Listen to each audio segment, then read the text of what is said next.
தொல் திருமாவளவன் உரை நிகழ்த்துவார்கள்.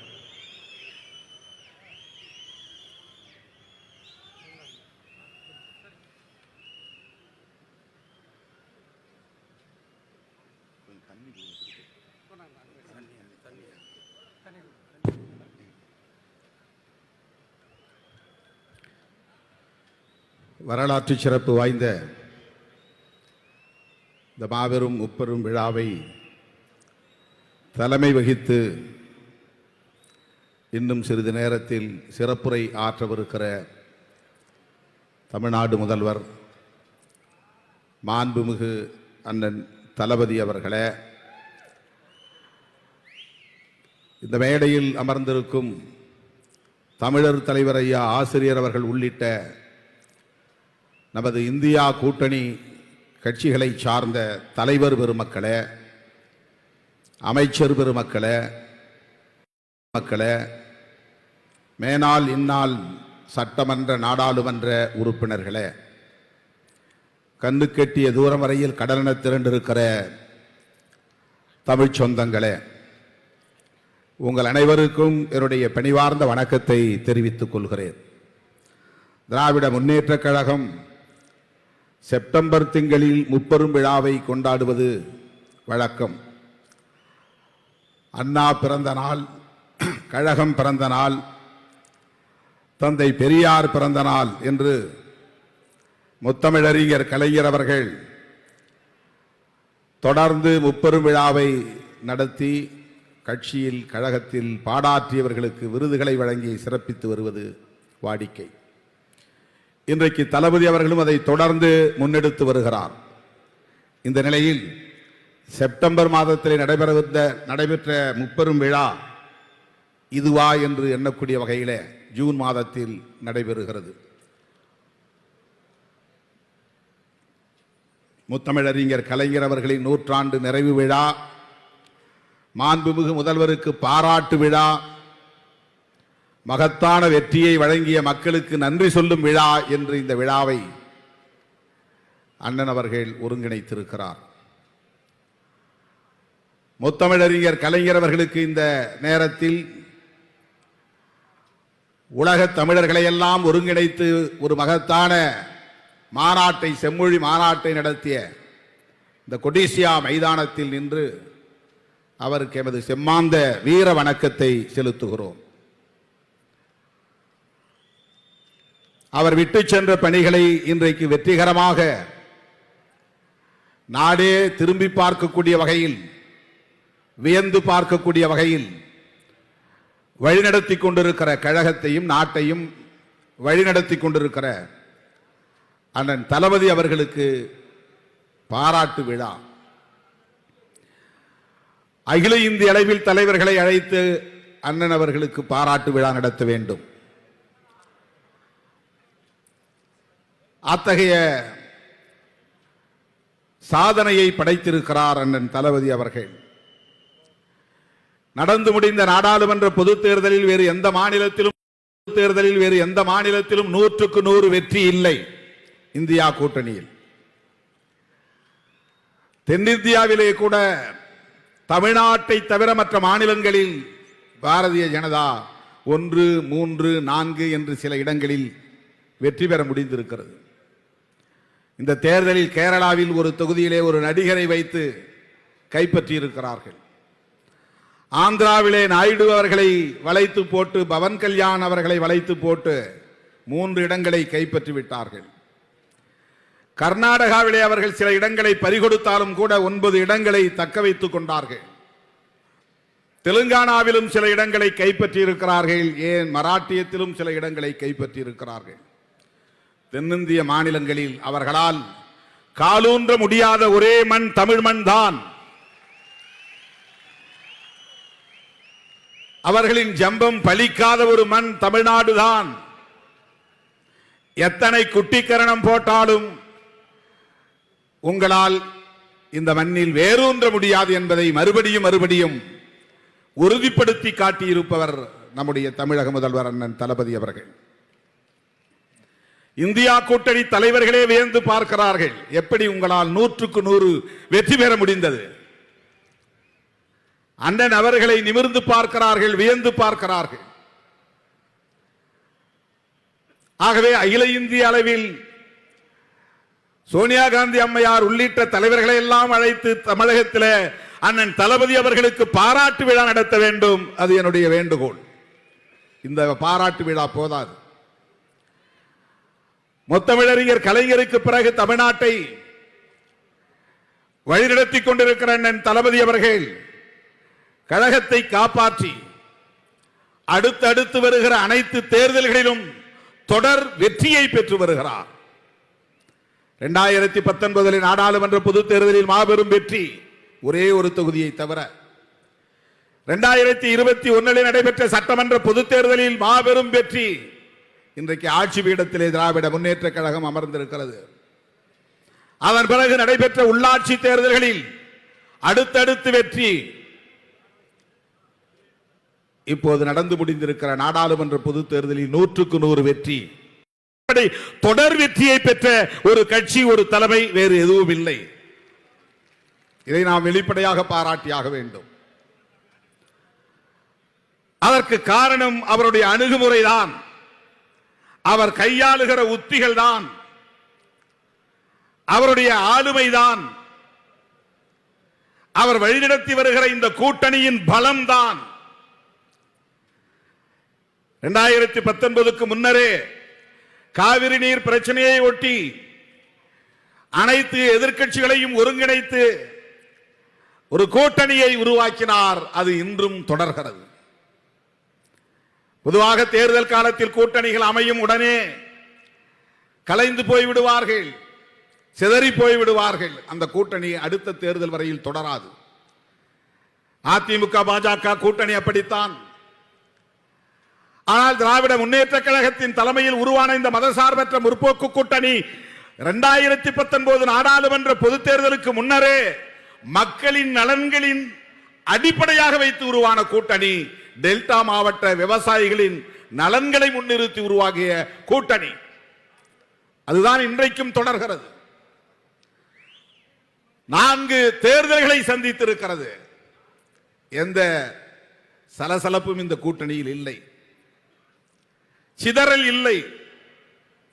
ஒரே நாள் சந்திப்பிலே கூட்டணி கட்சிகளுக்கு தொகுதிகளை பங்கீடு செய்து அடுத்து உடனே களத்திற்கு வேட்பாளர்களை இறக்கிவிட்டவர் நம்முடைய அணியின் தலைவர், தமிழகத்தின் முதல்வர் அண்ணன் முத்துவேல் கருணாநிதி ஸ்டாலின். அதுதான் அவருடைய ஸ்ட்ராட்டஜி, அவருடைய பலம். தொகுதியை பங்கீடு செய்கிற போது கூட அந்த கூட்டணியை வெற்றி பெற வைக்க வேண்டும். கூட்டணியில் கோவையில் போட்டியிட வேண்டாம், உங்களுக்கு நாங்கள் வென்ற தொகுதியை, திண்டுக்கல் தொகுதியை தருகிறோம். 5 லட்சம் வாக்குகள் வித்தியாசத்தில் வெற்றி பெற்ற தொகுதி, திராவிட முன்னேற்ற கழகம் வெற்றி பெற்ற தொகுதி. அந்த தொகுதியை மார்க்சிஸ்ட் கம்யூனிஸ்ட் கட்சிக்கு, திராவிட முன்னேற்ற கழகம் வெற்றி பெற்ற தொகுதி, அந்த தொகுதியை மார்க்சிஸ்ட் கம்யூனிஸ்ட் கட்சிக்கு ஒதுக்கிவிட்டு கோவையில் அந்த ரிஸ்கை நாங்கள் எடுக்கிறோம். இங்கே ஒருவர் மழைக்காலத்து தவளையை போல் கத்திக்கொண்டே இருக்கிறார், தாமரை மலரும் தாமரை மலரும் என்று. திமுக வீழும், திமுக கூட்டணி வீழும் என்று உளறிக்கொண்டே இருக்கிறார். சாதிக்க போகிறோம் என்று நாடு முழுக்க நடந்து போகிறார். கோவையில் வெற்றி உறுதி உறுதி என்று திரும்ப திரும்ப பேசிக் கொண்டிருக்கிறார். நாங்கள் பார்த்துக் கொள்கிறோம், உங்களுக்கு வேண்டாம் இந்த ரிஸ்க். இதுதான் அண்ணன் தளபதி ஸ்டாலின், இதுதான் அவருடைய ஆளுமை, இதுதான் அவருடைய தலைமை பண்பு, இதுதான் அவர் தொடர் வெற்றி பெறுவதற்கான காரணம். ஆரணி தொகுதியிலும் காங்கிரசுக்கு சரியாக இல்லை என்று திமுக வெற்றி பெற்ற கடலூர் தொகுதியை காங்கிரசுக்கு கொடுத்து வெற்றி பெற வைத்திருக்கிறார் அண்ணன் தளபதி அவர்கள். கூட்டணி கட்சிகளை எப்படி அரவணைப்பது, கூட்டணி கட்சிகள் போட்டியிடக்கூடிய தொகுதிகளில் எப்படி வெற்றி பெறுவது, அது கூட்டணி கட்சியின் பொறுப்பு என்று விலகி நிற்காமல் தம் கட்சி தொண்டர்களை, கட்சியின் தளபதிகளை, அமைச்சர் பெருமக்களை, இது திமுக தொகுதிதான், இவர் திமுக வேட்பாளர் தான் என்று எண்ணி பணியாற்ற வேண்டும். என்று மணிக்கு ஒரு முறை தொலைபேசியில் தொடர்பு கொண்டு அவர்களை வேலை வாங்குகிற ஆற்றல் வாய்ந்த ஒரு தலைமைதான் அண்ணன் தளபதியின் தலைமை. நாம் களத்திலே பார்க்கிறோம். சிதம்பரம் வந்தார், இந்த மேடையிலே சொன்னார், ஒரு சிறுத்தையை வெல்ல வைப்பதற்காக 2 சிங்கங்களை இங்கே நான் விட்டிருக்கிறேன், களமிறக்கி இருக்கிறேன் என்று அமைச்சர் MRK அவர்களையும் அமைச்சர் சிவசங்கர் அவர்களையும் மேடையில் வைத்துக் கொண்டு சொன்னார். திருமாவளவனுக்கு எதிரான வெறுப்பு ஒரு புறம், அவதூறுகள், ஆதாரமில்லாத அவதூறுகள் பரப்பப்படுகிற வேளையில் அதை பற்றி கவலைப்படாமல் திராவிட முன்னேற்ற கழகத்தின் அமைச்சர்கள், திமுக தொண்டர்கள் திருமாவளவன் வெற்றிக்கு முழுமையாக பாடுபட வேண்டும். திருமாவளவன் VCK வேட்பாளர் அல்ல, திராவிட முன்னேற்ற கழகத்தின் வேட்பாளர். இதுதான் அண்ணன் தளபதி அவர்கள். இப்படித்தான் 40 தொகுதிகளிலும் இன்றைக்கு திமுக கூட்டணி வெற்றி பெற்றிருக்கிறது. தர்மபுரிக்கும் போக வேண்டும், சிதம்பரத்திலும் வேலை செய்ய வேண்டும், கடலூரிலும் அவர் பணிய பார்க்க வேண்டும். அண்ணன் MRK அவர்கள் 1 மணி நேரத்திற்கு ஒரு முறை தொலைபேசியிலே தொடர்பு கொண்டு இங்கும் செல் அங்கும் செல். என்ன நிலவரம்! இப்படி ஒரு தலைமை அரசியலில் அபூர்வம், அரசியலில் அற்புதம். வேலை வாங்கிக் கொண்டே இருக்கிறார், முடுக்கிவிட்டுக் கொண்டே இருக்கிறார். எந்த சூழலிலும் நம்முடைய கூட்டணி கட்சி வேட்பாளர்களும் தோற்றுவிடக் கூடாது, கவனமாக இருக்க வேண்டும். அப்படிப்பட்ட ஒரு அணுகுமுறையால் தான் தோழர்களே இந்த மாபெரும் வெற்றி. எவ்வளவு பாராட்டினாலும் தகும். 2019 திராவிட முன்னேற்ற கழகத்தின் மாபெரும் விழாவிலே, கலைஞர் பிறந்த நாள் விழாவா அல்லது முரசொலி 75வது பவள விழாவா என்று எனக்கு நினைவில்லை, அந்த கூட்டத்திலே அண்ணன் சொன்னார், இந்தியாவின் அடுத்த பிரதமர் ராகுல் காந்தி என்று சொன்னார். காங்கிரஸ்காரர்களே சொல்ல தயங்கிய நேரத்தில் அடுத்த பிரதமர் ராகுல் காந்தி என்று சொன்னவர் நம்முடைய தலைவர் தளபதி ஸ்டாலின் அவர்கள். ஏன் ஏன் அகில இந்திய அளவில் ராகுல் காந்தியின் தலைமையில் அடுத்த தலைமுறையை ஒருங்கிணைக்க வேண்டிய தேவையை முன்னுணர்ந்தார். பாரதிய ஜனதாவை வீழ்த்துவதற்கு காங்கிரசோடு இணைந்து அனைத்து எதிர்க்கட்சிகளையும் ஒருங்கிணைக்க வேண்டிய தேவையை உணர்ந்தார். அதுதான் தளபதி. அதோடு நின்றுவிடவில்லை, இந்தியா முழுவதும் பயணம் செய்தார். அரவிந்த் கெஜ்ரிவாலை சந்தித்து இந்த அணிக்கு கொண்டு வந்தவர் நம்முடைய தளபதி அவர்கள். யாரும் மறுக்க முடியாது.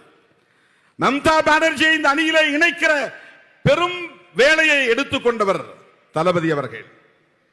அகிலேஷ் யாதவ், தேஜஸ்வி யாதவ் போன்றவர்களை எல்லாம், அந்த இளைஞர்களை எல்லாம், இளம் தலைவர்களை எல்லாம் தமிழ்நாட்டுக்கு வரவழைத்து பல நிகழ்ச்சிகளில் பங்கேற்க வைத்து இந்த கூட்டணிக்குள்ளே இணைத்த பெருமை தளபதி அவர்களை சாரும். அகில இந்திய அளவிலே இந்தியா என்கிற ஒரு கூட்டணி உருவாவதற்கு தளபதி அவர்களின் பங்களிப்பு மகத்தானது. இந்தியா கூட்டணி தலைவர்களை அதை அங்கீகரித்திருக்கிறார்கள். இந்தியா என்கிற பெயரை சூட்டுகிற போதே அதை பேசியவர். அந்த கூட்டங்களில் பங்கேற்கிற வாய்ப்பு எனக்கு கிடைத்ததனால் அதை களத்தில் நேரடியாக கண்டவன் நான். அந்த முக்கியத்துவம் எங்கிருந்து வந்தது?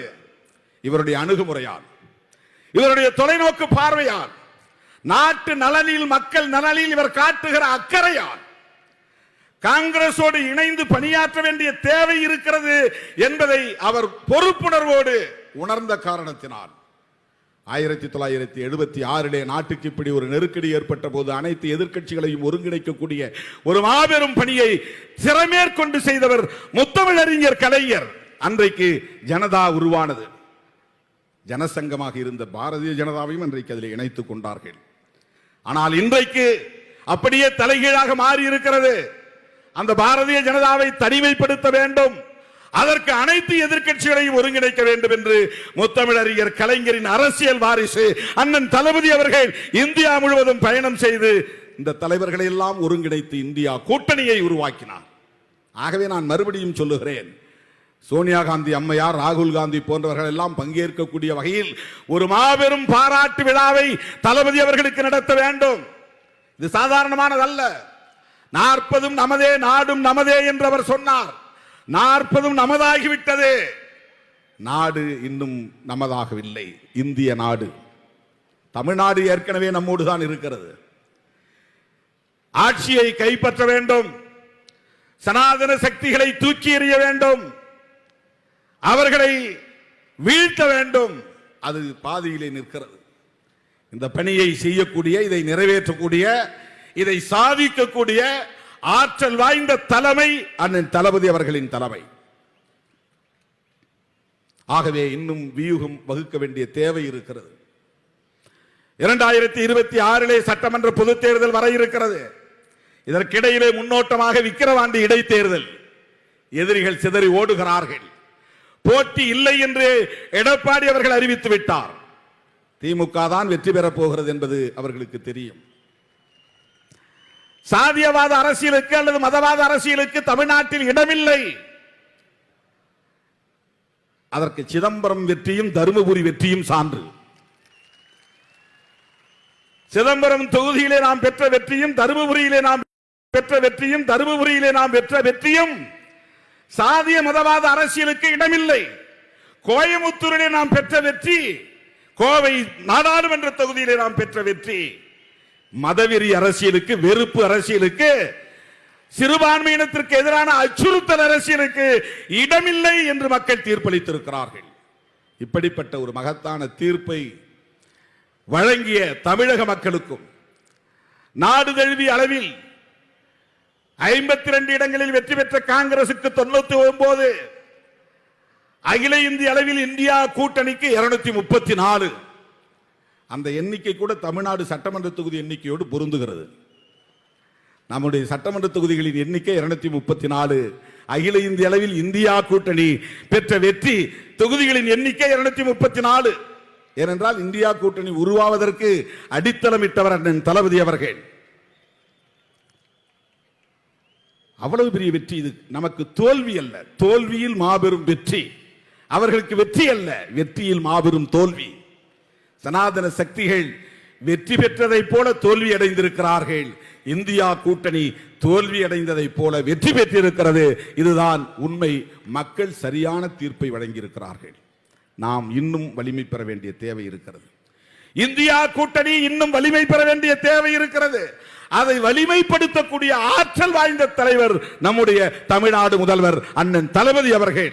ஆகவே அவருடைய தலைமையில், அவருடைய வழிகாட்டுதலில் நாம் நம்முடைய இந்த போராட்டத்தை, கருத்தியல் போராட்டத்தை, மண்ணையும் மக்களையும் காப்பாற்றுகிற, சனாதன சக்திகளை வீழ்த்துகிற, சமூக நீதியை பாதுகாக்கிற, அரசமைப்பு சட்டத்தை பாதுகாக்கிற இந்த யுத்தத்தில் அண்ணன் தளபதி அவர்களின் வழிகாட்டுதலில் கரங்கோர்த்து கைகோர்த்து களமாடுவோம் என்பதை சொல்லி, அண்ணன் தளபதி அவர்களை லட்சோப லட்சக்கணக்கான விடுதலை சிறுத்தைகளின் சார்பில் நெஞ்சார பாராட்டி, தமிழ்நாட்டு மக்களுக்கும் அகில இந்திய மக்களுக்கும் இந்த மகத்தான வெற்றியை வழங்கிய வாக்காளர் பொதுமக்கள் அனைவருக்கும் மனமார்ந்த நன்றியை கூறி விடைபெறுகிறேன். நன்றி, வணக்கம்.